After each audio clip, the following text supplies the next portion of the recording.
Have you ever been fired for doing the right thing? LaToya Henderson had spent 15 years protecting other people's money, quietly, ethically, invisibly.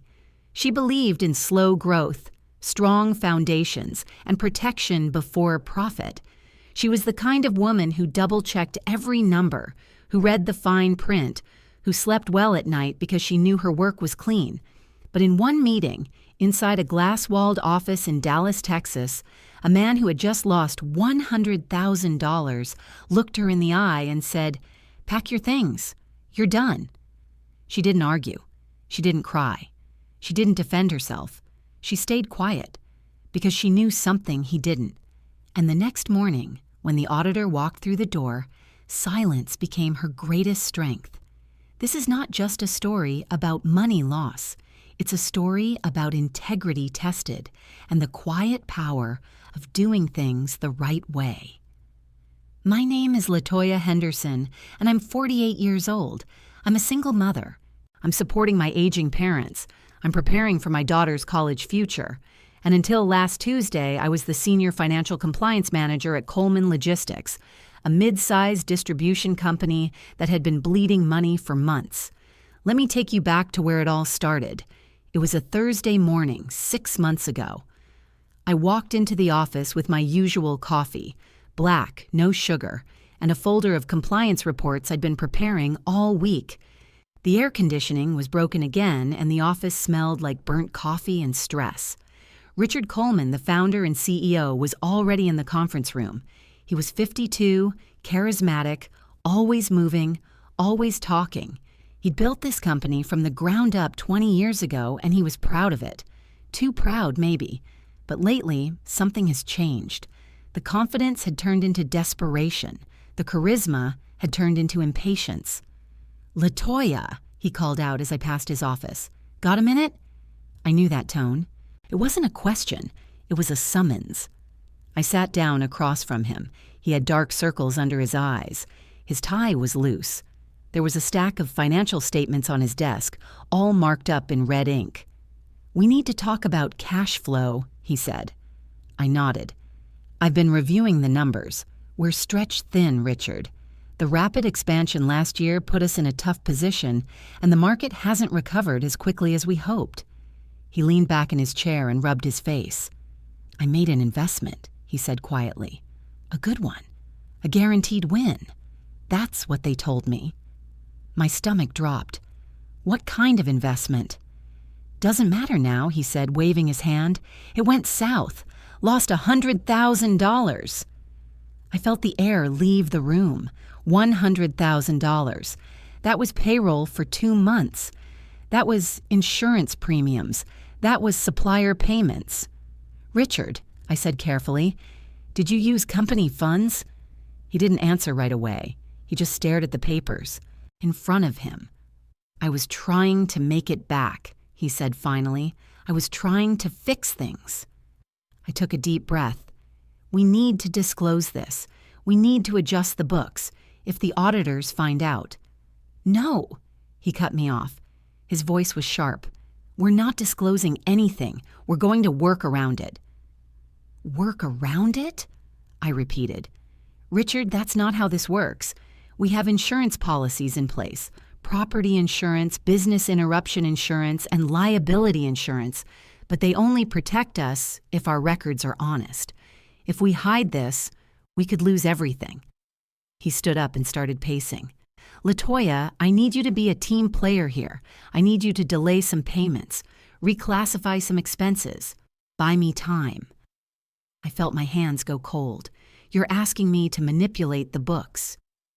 "I'm asking you to help me save this company," he said, his voice rising. "You've been here 15 years. You know what this place means to people, to families." I did know. I knew every employee by name. I knew whose kids were in college, whose parents were sick, whose mortgages were underwater. I cared about them. But I also knew that what he was asking me to do would put all of them at risk. "Richard," I said slowly, "I can't do that. If we misrepresent our financial position and something happens, a fire, a lawsuit, a business interruption, our insurance won't cover us. The exclusions clause will apply. The renewal clause will be in jeopardy. Even the grace period won't help us if they prove misrepresentation. He stopped pacing and looked at me. So you're saying no? I'm saying there's a right way to handle this, and what you're asking me to do isn't it. His jaw tightened. Then maybe you're not the right person for this job anymore. I didn't flinch. I'd been preparing for this moment without realizing it. I'd seen the signs, the late-night emails, the closed-door meetings, the defensiveness. If that's your decision, I said quietly, I'll respect it. He blinked, surprised. I think he expected me to beg, to negotiate, to cave, but I didn't. Fine, he said, his voice cold now. Security will escort you out. Your badge and keys, please. I stood up. I placed my badge and office keys on his desk. I didn't say another word. As I walked out, my coworkers started. Some looked confused, some looked sympathetic. No one said anything. I drove home in silence. My hands were shaking, but not from fear, from anger, from betrayal, from the deep, aching knowledge that I had just been punished for doing the right thing. That night, I sat at my kitchen table with a cup of tea I didn't drink. My daughter Shanice came in, looked at my face, and immediately knew something was wrong. "Mama?" she asked softly. "I lost my job today," I said. Her eyes widened. "What? Why?" I hesitated. How do you explain to your child that integrity sometimes costs you everything? "Because I wouldn't lie," I said finally. She sat down next to me and took my hand. "Then you did the right thing." I wanted to believe her, but right then, the right thing felt like the loneliest thing in the world. I didn't sleep that night. I kept going over everything in my mind, conversations, the warning signs, the decisions I'd made. And then, I remembered something. 3 weeks ago, I had submitted a routine compliance summary to the external audit firm. It was standard procedure, nothing unusual, just a quarterly report summarizing our financial controls, insurance documentation, and risk assessments. I had sent it before Richard made his investment, before he lost the money, before he asked me to cover it up. That report was clean, accurate, honest, and the auditor was scheduled to arrive next week. I sat up in bed. My heart was pounding. Richard didn't know about that report. He'd been too distracted, too desperate to pay attention to routine filings. But I knew, and I realized something else. I didn't need to do anything. I didn't need to accuse anyone. I didn't need to make phone calls or send emails. I just needed to let the truth do its work. The next morning, I woke up early. I showered. I made breakfast for Shanice. I called my parents and told them I was taking a few days to figure things out. Then I sat down and reviewed every document I had, every email, every compliance report, every insurance policy summary. I didn't plan revenge. I planned clarity. Because the truth doesn't need to be loud, it just needs to be documented. The auditor arrived at Coleman Logistics the next day, Tuesday morning, exactly 1 week after I'd been fired. I wasn't there, of course, but I heard about it later from Jennifer, a coworker who still texted me. "Latoya," she wrote, "something's happening. The auditor's been here for 3 hours. Richard's freaking out. They're asking about discrepancies, about undisclosed losses, about cash flow." I stared at my phone. I didn't reply right away. Another text came through. "They're saying something about a compliance report you filed.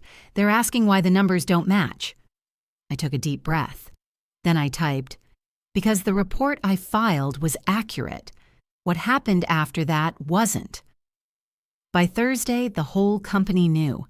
Richard had tried to hide the loss. He'd reclassified expenses. He'd delayed vendor payments. He'd manipulated the cash flow statements to buy himself time. But the auditor had my report, the clean one, the honest one. And when they compared it to the current books, the discrepancies were impossible to ignore. The insurance company was notified. The board was called in. The lawyers got involved. And on Friday morning, my phone rang. It was Richard. I almost didn't answer, but something told me I should. "Latoya," he said, his voice broken, "I need to talk to you." "I'm listening," I said. "I made a mistake," he said. "A huge mistake. The auditors, they're saying we could lose our insurance coverage. They're saying we could face penalties. The board is talking about replacing me." I didn't say anything. "I should have listened to you," he continued. "I should have trusted you. I was scared and I made bad decisions, and I'm sorry." I closed my eyes. Part of me wanted to hang up. Part of me wanted to say, "I told you so." But I didn't. "Richard," I said quietly, "you didn't lose everything because you made a bad investment. You lost everything because you tried to hide it." He was silent. "There was a way through this," I continued. "A hard way, an honest way. But you chose shortcuts, and shortcuts always collapse." "What do I do now?" he asked, and for the first time he sounded genuinely humble. "You tell the truth," I said. "You work with the auditors. You disclose everything. You rebuild from a foundation of honesty. It won't be easy, but it's the only way forward." 2 days later, I got a call from the board of directors. They wanted to meet with me. I walked back into that office, the one I'd been escorted out of, and this time, I wasn't afraid. The board chairman, a woman named Diane Marshall, shook my hand. "Miss Henderson," she said, "we've reviewed everything. Your compliance report, the audit findings, your documentation." I nodded. "We want to offer you your job back," she said. "Not just your old position. We want you to lead a complete restructuring of our financial compliance and risk management. We want you to help us build this company the right way." I looked at Richard, who was sitting at the end of the table. He looked smaller somehow, older. "On one condition," I said. Diane raised an eyebrow. "What's that?" "I want full authority over financial disclosures. I want transparency. I want a culture where doing the right thing is rewarded, not punished." She smiled. "Done." That was 6 months ago. Today, Coleman Logistics is still standing. We're smaller, we're more careful, but we're honest. Richard is still CEO, but he's different now. He listens, he asks questions, he admits when he doesn't know something. And me? I'm still Latoya Henderson. I'm still a single mother. I'm still supporting my parents. I'm still preparing for my daughter's future college. But now I'm also the woman who stayed quiet when silence was strength, who trusted the truth to do his work, who learned that integrity doesn't always pay off immediately, but it always pays off eventually. Let me tell you about something I've learned in 15 years of protecting other people's money. Insurance isn't just about property or liability or business interruption. It's about protection. And protection only works when it's built on truth. You can't insure a lie. You can't protect yourself from shortcuts. You can't cover up recklessness and expect the safety net to hold. Life insurance protects your family if you're honest about your health. Disability insurance protects your income if you're honest about your work. Health insurance protects your body if you're honest about your habits. And business insurance protects your company if you're honest about your finances. Every clause, every exclusion, every renewal period is built on one assumption, that you're telling the truth. Because when the crisis comes, and it always comes, the only thing standing between you and disaster is the foundation you built beforehand. I think about that moment in Richard's office a lot. The moment he told me to pack my things. I could have begged. I could have compromised. I could have told myself that one small lie wouldn't matter, that I was protecting jobs, that the ends justified the means. But I didn't. And you know what? I'm glad. Because when I look at my daughter now, I can tell her the truth, that her mother was fired for doing the right thing, and that sometimes the right thing costs you everything in the short term, but saves you everything in the long term. So let me ask you something. Have you ever been punished for doing the right thing? Have you ever stayed quiet because you trusted your preparation more than your emotions? Have you ever walked away from money, from security, from comfort, because you knew that your integrity was worth more? If you have, I want you to know something. You're not alone. There are people like us all over the world, people who believe in slow growth, strong foundations, and protection before profit. People who read the fine print, people who double-check the numbers, people who sleep well at night because they know their work is clean. We don't always get the recognition we deserve. We don't always get promotions or the bonuses or the applause. But we get something better. We get to look at ourselves in the mirror and know that we did the right thing. And no one can take that away from us. I want to leave you with this. In business and in life, the truth may move slowly, but it always arrives.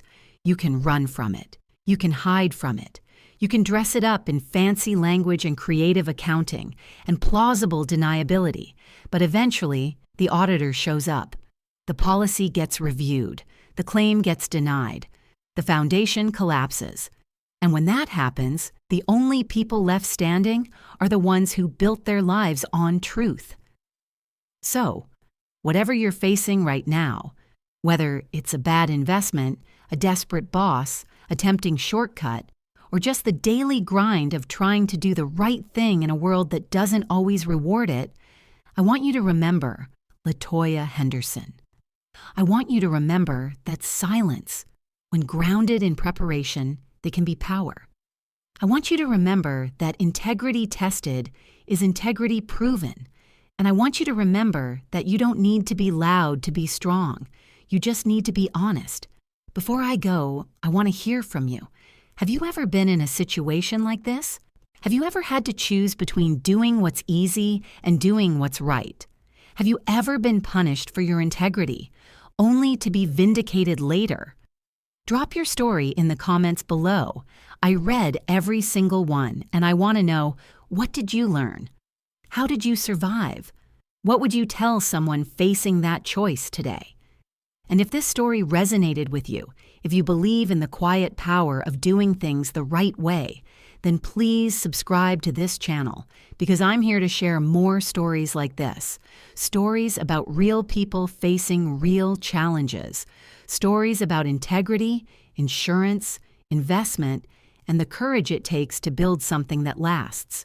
Stories that remind us that in business and in life, the truth may move slowly, but it always, always arrives. Thank you for watching. And remember, you're not alone. Stay strong, stay honest, and keep building.